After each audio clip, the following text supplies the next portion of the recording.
Hello, guys, and welcome back to the Real Football Talk Show.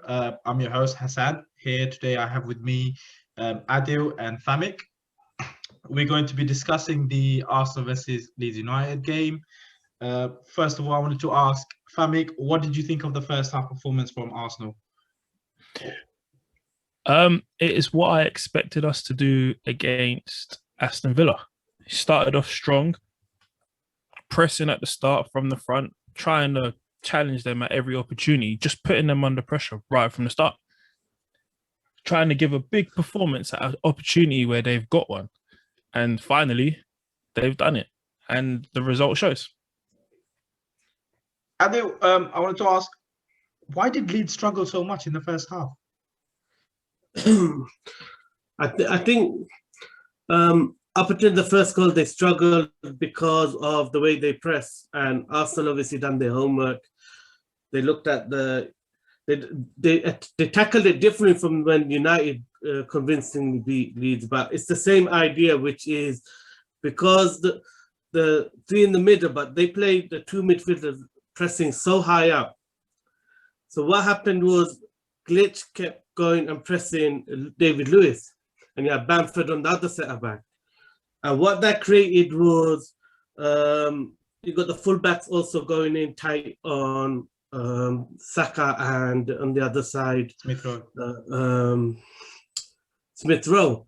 So what happens? That isolates Strick and the two defenders, and because the best thing about it was Arsenal kept Bellerin and Cedric on the left quite high up. So what happened was when that press came into the central zone, so when they went and pressed Luiz, and Xhaka would come in like a third centre back, the other midfielder, Dallas, would go in and press him. And what they did, they quickly had an outball to Bellerin, to Saka, and now suddenly they're going in and driving at that central zone that's been vacated because everyone's pressed too high.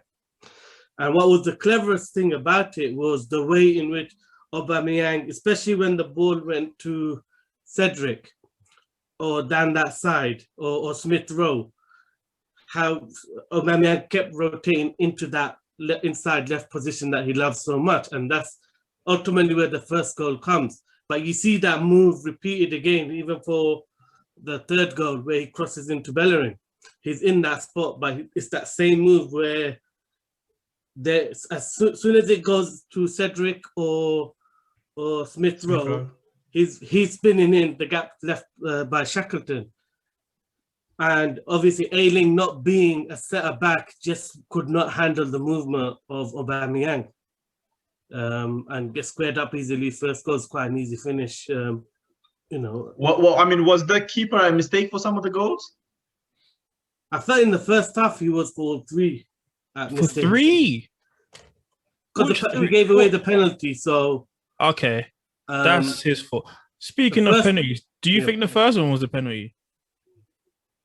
I did when I saw it in real time. Afterwards, I didn't think they'd overrule it. But I think this is the problem with VAR, is they know what the narrative's going to be. So I think because Hassan Hüttl made a big deal out of the decision, the soft penalty that was given against Southampton today, what happened was they then overruled the penalty in Maguire's one, which was another soft one, and this one. I'm not going to lie. The one they gave in the Southampton game was just as soft. And I just think it was because it was Arsenal. I'm not going to lie to you. So, Famik, do you think Arsenal being targeted? Is that what you're thinking? No, I wouldn't say it's targeted. I think it's just more a case of, they always say Arsenal are soft. So certain things that they would give other teams because they're not viewed as soft, Arsenal don't get because they're viewed as soft. So certain strong tackles might be overlooked because Arsenal are soft, so he's made more of it than if they did it to a team who are known to be aggressive. I mean, I think in previous games, it may be Arsenal being targeted because it's been reported and it's quite widely known that on the sideline, a lot of the referees don't like the pressure that Arteta How was and the that coaching today? team put. But today he was very calm. Even with Okay. that decision, he stayed very calm. Because I know this is a running trend. I watch it a lot. Yeah, I remember Looking you out saying for it, last week. and today he was so calm, and he didn't really moan about it. The players, you didn't see them chasing the referee as much as they have in previous games. You could see there was a difference in their approach. It was just more about them playing their football, doing what they need to do on the pitch, and It's not because they focusing listen on to the you ref. talk. I think they listen to our talk show. Yeah. I think that's what you're trying to say, Adil. What would you make of the second half then? Obviously, Leeds won it 2-1 in the second half, so it's Yeah, a that's because positive for Willian them. came on. That's it. Even though they scored before that, Willian came on, and I don't know what's going on with him. It's like he's on a different wavelength to the rest of the team, because every time attacks start, the ball gets to him and the attack dies. And I don't know if that's because he's trying to force things to find his form, or he's just not paying attention in training, because players are making runs, he's delaying the pass, then they stop the run, and that's when he plays the pass. And it's been like that almost since the first week he's been at Arsenal. And on top of that is, why bring on Willian when he is clearly not someone you should bring on? Because I was shocked that Pepe didn't start this game. I sort of understood why, but I was shocked Pepe didn't start it. So of all the people to bring on, being Willian, I didn't get it. Pepe's confidence is going to go again. I mean, what's the point of giving Pepe the run of games and then just kind of like taking him out again and not even bringing him on? All right, fair enough. Maybe it might have been a tactical reason, but what do you think, Adi? What's the reason for maybe Arteta not playing Pepe in this game? I think I don't think Pepe was actually dropped. I think it was tactical. The reason. Yeah, I agree. Play this game. He doesn't run as much as Smith Rowe. Full stop. And this is a team where Leeds need run the running. most in the league. Yeah. The high press, the overload, they're very fast in the transitions. So it's a team I think Arteta knew he had to respect by having matching up the work ethic and the pressing. Because obviously Arsenal were pressing high the whole game too. And their pressing was better than Leeds' pressing. So I think it was more tactical. Plus, obviously, Alioski and Pepe, they got, Alioski got Pepe sent off last time. Do you think that played a part? I think that did, because Alioski, at the beginning of the day, he was trying to get into Saka's head. He gave the first few tackles, he gave Saka a couple of crunchy tackles, and then he grabbed him by the head. Well, I think Saka's used to that now. Yeah, because he had that all last game with Aston Villa. He wasn't falling for it. Yeah. I mean, Alioski did. I think a couple of days or a week ago, he did mention he's looking very forward to playing against Pepe. And so I he think was disappointed. I think it did play a part. And I think it's the right decision, because it was more. But you could tell Arsenal came with the attitude about it's more about us. We're going to play our football. We're not going to let anything distract us. We're going to let referee decisions distract us. We're not going to let Alioski distract us. We're gonna play and execute, and you can see that. I mean, it was a top performance. And you asked the question about the second half. I think obviously there is a definite problem with the way Arsenal do zonal defending in set pieces. The stats show that, because they have a really quite a good team. Size-wise, a good team in terms of Arsenal. I don't think they're that bad from zonal defending. I say this because we haven't conceded that many goals based on set pieces. So the zonal defending couldn't be that bad. There are definitely teams worse than Arsenal. Yeah, I think they give up. I think they do give up chances. Not necessarily all of them are goals. But when you watch them play, you always feel, set pieces. Do you think that's the system or the players? But today's one, it seemed like the system, because they put Saka on streak. but Strick had a run in on him, and then he went into the gap in between the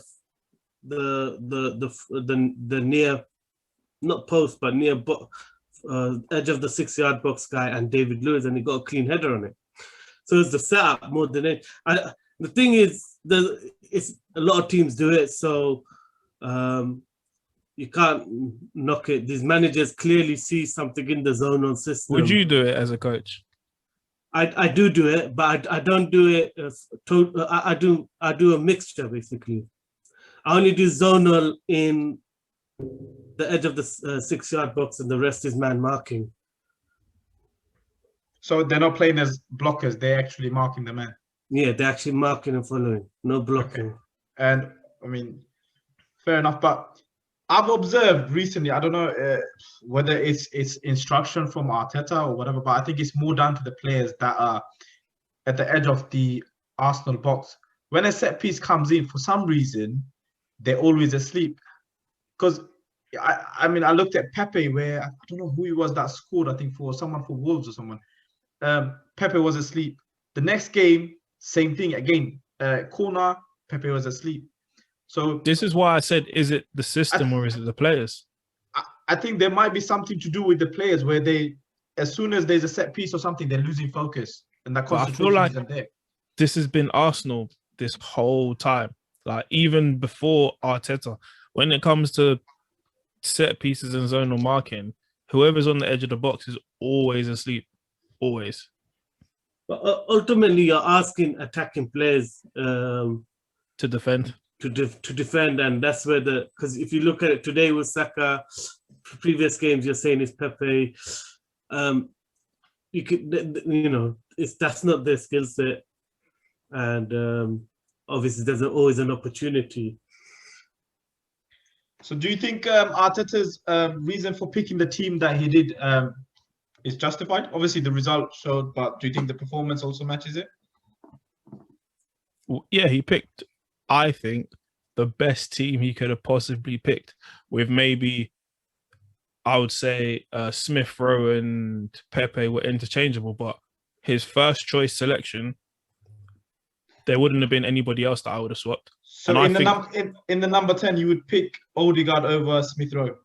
Yes, I would. Especially at this point in time, because I honestly think Smith Rowe needs a rest. As much as he's high energy, high pressing, he's played too many games in a row without having the experience of playing that many games in consecutive appearances.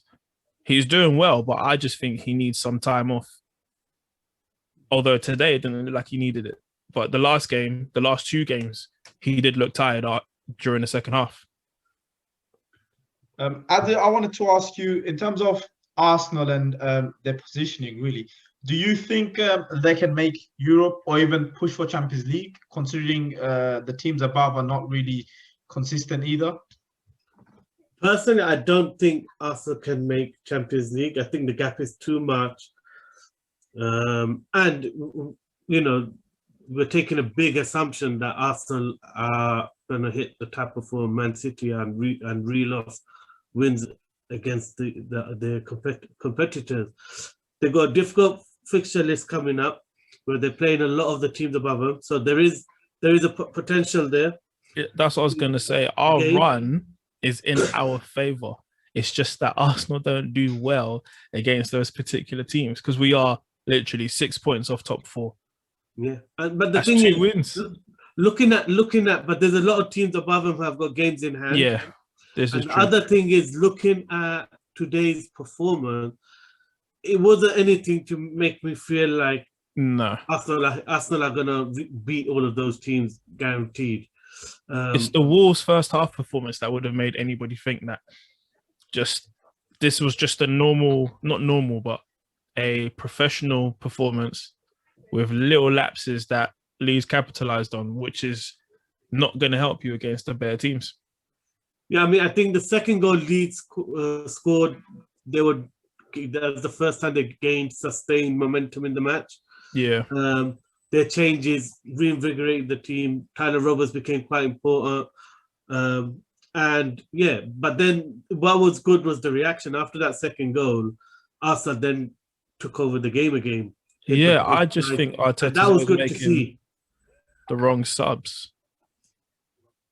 Yeah. He's very reactionary. Sometimes it's better to see out the game rather than think, oh, we actually need to defend. Let's bring on defenders. Sometimes managers like it's like a Mourinho. He's trying to be like Mourinho, where your team's winning, so you start making the changes to hold the win rather than just continue to dominate the game. But I felt they sense, did yeah. that after they went 1-0 up today. I mean, I was quite surprised because after they 1-0 up, they kind of took their foot off the pedal. Yeah. And allowed Leeds back into the game. And then, it was down to really the off-the-ball work that actually created the second and third goals because they're, Saka's perseverance, but then even for the third, the high press ended up with the long ball. That's also why you'd say that Arteta's team selection today was good because this was a game that required runners off the ball. When Aubameyang plays up front, you need people who are running, and Odegaard would be the one to come collect feet. But then you've got ESR running, Saka running, Aubameyang running, creating problems for them. And that's why the selection was the good way to go. Because you get Pepe, you get Willian, who like the ball to feet, and everything's played in front of Leeds. Today, Leeds had to have everything in behind them, worried about the counter-attack and everything else. So they were struggling, which is why all the chances came. And obviously, Saka, being Saka, was great again.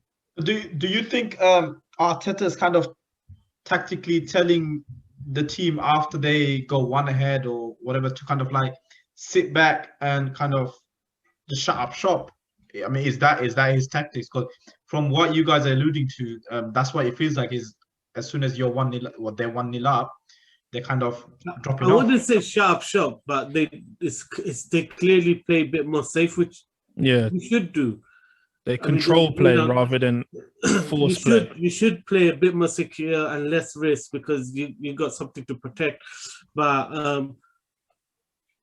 yeah, I mean, as long as you're pressing hard, working hard off the ball, it's fine. I mean, if you look at the results Arsenal have been getting the previous two, it's perfectly understandable that they were a bit more calmer, a bit more, and it was a professional performance other than 10-minute spell maybe in the second half. They were the team who had that game under control. One last thing I wanted to ask is to do with Leeds. What makes them so inconsistent? Because I mean, 1 week they'll win 3-0, the following week complete the opposite. Like, I would say that makes them consistent because they've been like that all year. It literally comes down to the fact the team that takes the most chances against Leeds tends to win the game. So if Leeds take all their chances, they win the game. If the opposition take all their chances, they win the game. Leeds are the most entertaining team because they just want to play football. They have no interest in stifling their opponent or whatever. They just want to impose their way of football onto the match. So if they can't, that's when they tend to lose games. But once they can, you see them smash teams that they have no right beating. Like that Man United game where they lost, what was it? 6-2, 6-1? I think, yeah. That doesn't happen to Leeds. But Man United took all their chances in that game. Because if I watched the game, that game Leeds should have scored way more than just a 2. That game could have been 6-6.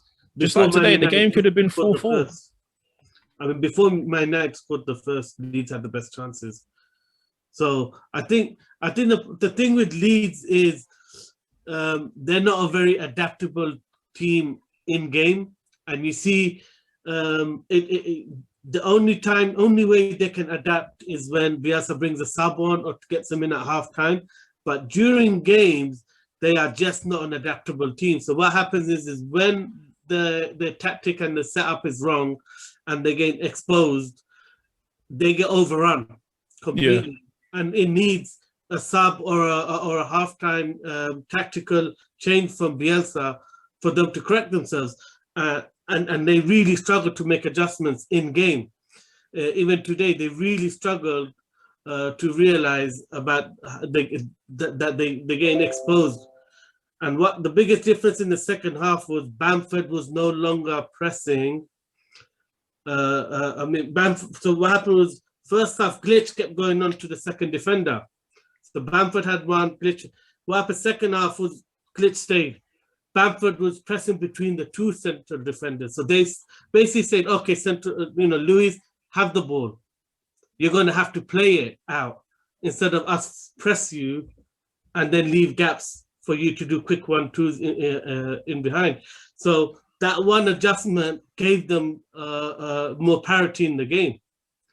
But it's just what Leeds are about. They're very one style, one track, and there are variations to it or slight adjustments. They're not going to change the way they play, but they will change the way they press or the numbers they push up to press when they know they're getting exposed. But it takes a substitution or a halftime talk before Bielsa can make any adjustments. So they're just not a team that's got tactical flexibility at the moment in games. But that's what I say. I feel like Leeds are where they are because of the players they have. Couple more years in the Premier League, they'll have better players and they'll do this better. Yeah. You can't come. It's not common for a championship team to come up the way they have, play the football they play, and not be in the bottom half. Well, not be in the bottom three, basically. Usually, that's what happens. So, better players, Leeds are a better team. I mean, it's a scary proposition because the way they play with no fear, you just know if they get top-end quality. Like today. They also won't be there for long because Klopp and Mourinho are going, aren't they? Let's see. I'll be surprised if those clubs go for Bielsa. I heard Klopp was going to resign. You might get some Liverpool fans being upset about hearing. I think that's fake rumors. Fake. Well, I'd love for him to resign because Liverpool fans are very, very. What's the word I'm looking for? Spoiled. Ungrateful. That's ungrateful because I've seen some say they want Klopp out already. Yeah, that surprised me.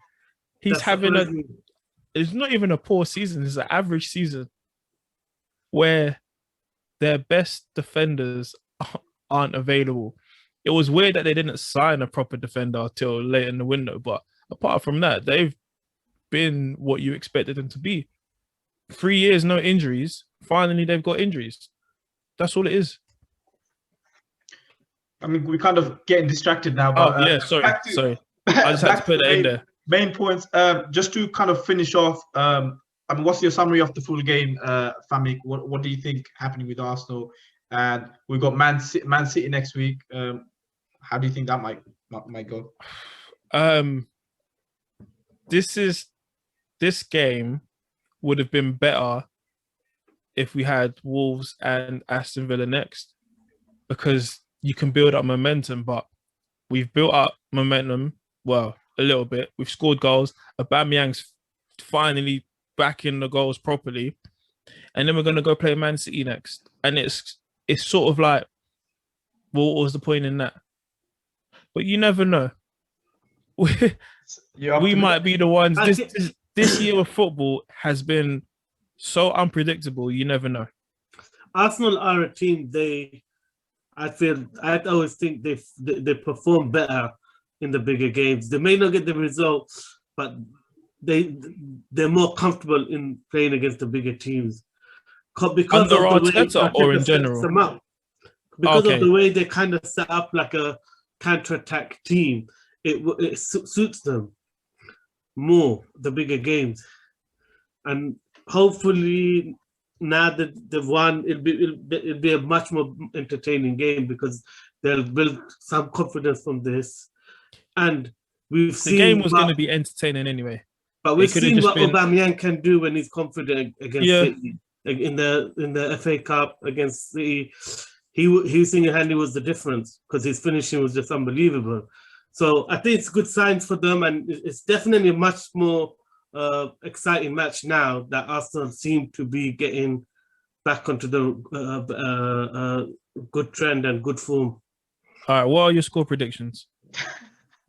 No, yeah, because No. Closer Based to the off time, today, I think watching we'll Man have to City. we'll have to do A video probably match. before. We'll have to do a No, because pre-match I want to preview. see if it changes. I want you to give me one today, fresh off the weekend's results. No, I won't, because obviously a lot can happen. A lot can happen. If City lose key players to COVID or whatever, then it's just so. I mean, I will City's tell got a game you in the weekend. what's going to happen. Go for it. Go for it. Regardless of the score, Man Yeah. City are going to score 3. You're just going on the last couple of games average, basically. Exactly. That's what The last, what, six games? 5 games? Man City have scored 3 yeah. in each one. Whether they deserve to score 3 or I not. would say this much. I think it'll be a closer game than that. Yeah, 3-1. Definitely, there won't be that many goals. 3-1. Aubameyang scores first. I actually think it's going to be one of those, which a lot of the games against the top teams have been like this season, which is it's like a chess match, tactical chess match. It's been quite boring. It takes it takes a goal before any team really commits to attacking the other. So I definitely think it'll be a closer game than that. We'll have to do a preview show, Famik, just to get my prediction. What about you, Mr. Host? Do you have a prediction? I just know Laka's going to score if he plays. He won't. He will. Laka 2 good chances. Laka always gets chances against these big teams. Oh, yeah. He'll always, and so I know somehow he might miss hit and it will go in. It happens. All right. Thank you, guys. What day is it? Saturday? Sorry? Is it on Saturday? Sunday. Okay. Thank you, guys. Some really interesting points made both on Arsenal and Leeds. Some really good points that have come out. So thank you both for coming on to the show today. And speak to you soon. Thank you. Thank you. Bye.